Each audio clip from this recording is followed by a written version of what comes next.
آخر یہ کیا ماجرا ہم دیکھ رہے ہیں؟ یہ پاکستان کا کیا بنے گا جناب اسپیکر؟ جناب اسپیکر ہمارے بچوں کے ساتھ کب تک زیادتی ہوگی؟ جی شکریہ جی عبداللہ اکبر چترالی صاحب. جناب اسپیکر میں دوبارہ اس لیے اٹھا کہ ایک ایمرجنسی پوائنٹ تھی جس پر مجھے بولنا تھا. جناب اسپیکر آج کل حالات اتنے خراب ہو گئے ہیں کہ کسی کی عزت، جان، مال، چار دیواری، کسی کی چادر محفوظ نہیں ہے. جناب اسپیکر ایک کہاوت ہے فارسی کا، چون کفر از کعبہ برخیزت کجا مانند مسلمانی. اگر کعبے سے کفر برآمد ہو جائے تو پھر مسلمانی کہاں رہتا ہے؟ تو کل جو ہے F9 پارک میں ایک دلخراش واقعہ رونما ہوا ہے جناب اسپیکر.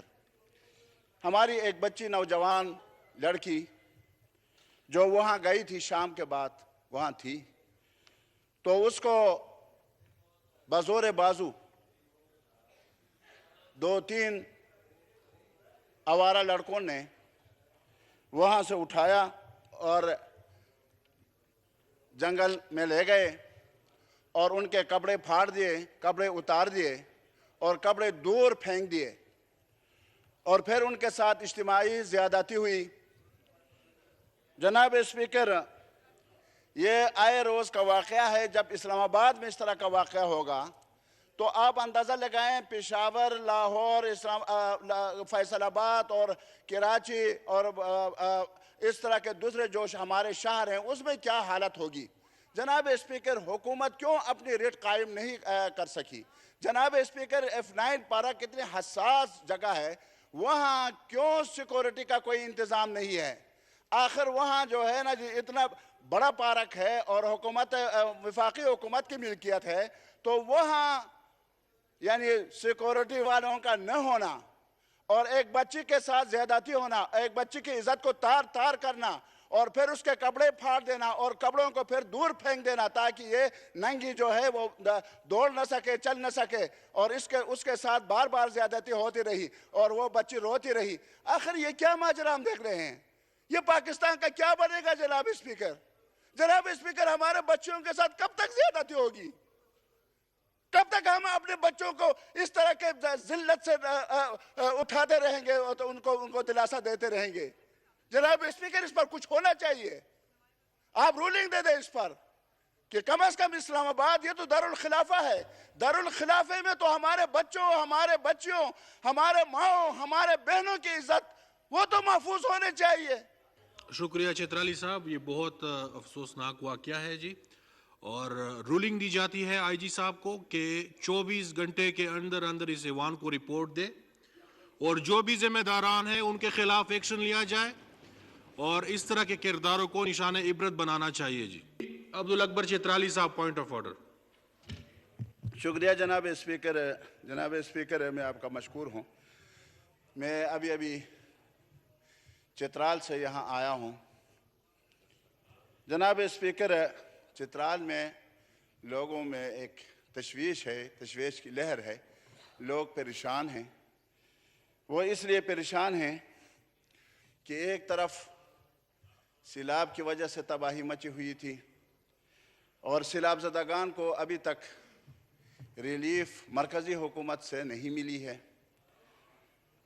ان کو جس چیز کی ضرورت تھی مکانوں کی تعمیر کی، ابھی تک وہ اس پہ کام شروع نہیں کر سکے اور بغیر چھت کے زندگی گزارنے پر مجبور ہیں. نمبر 1.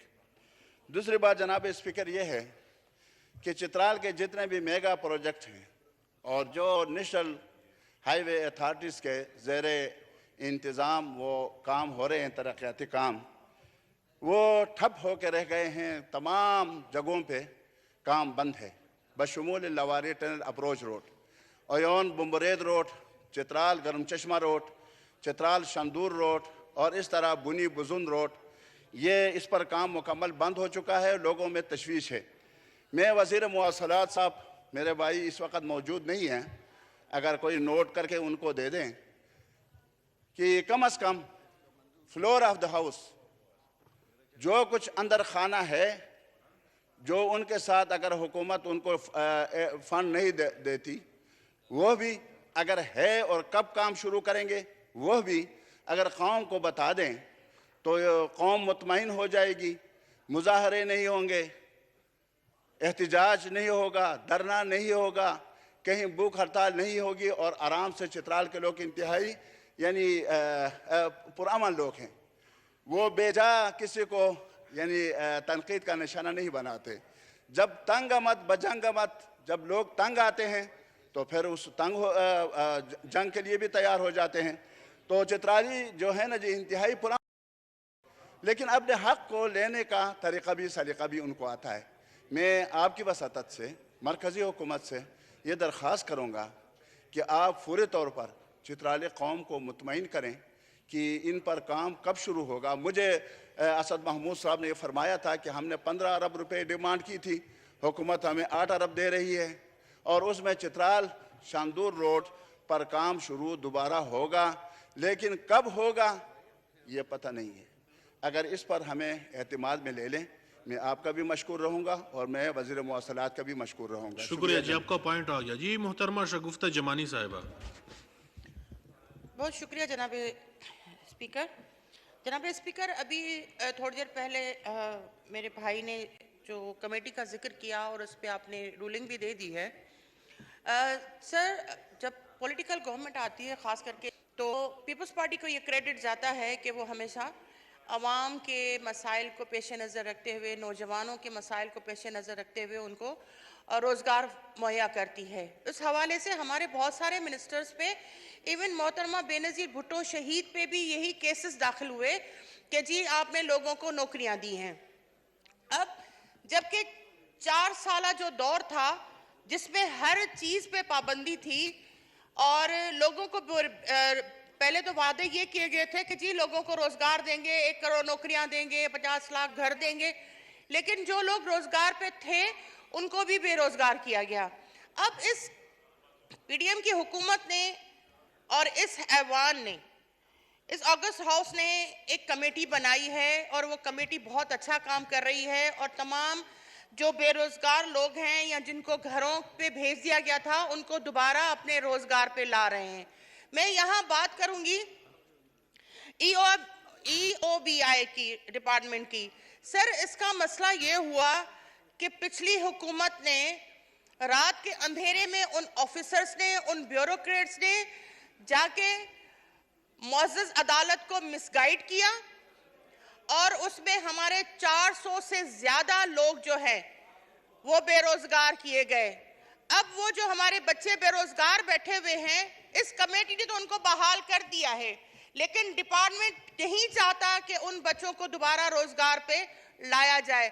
میں آپ کی توسط سے، اس ہاؤس کی توسط سے، میں سپریم کورٹ کو بھی التجا کرتی ہوں کہ خدا کے واسطے ہمیشہ جب بھی جن بھی حکومتوں نے لوگوں کو نوکریوں سے نکالا، کورٹوں نے ان کو بحال کیا، دوبارہ روزگار پہ رکھا. لیکن اس مسئلے میں میں کنٹیمپٹ آف کورٹ میں نہیں جانا چاہتی، لیکن میں ایک حقیقت آپ کے سامنے بیان کر رہی ہوں کہ ہمارے بچوں کا کیا قصور ہے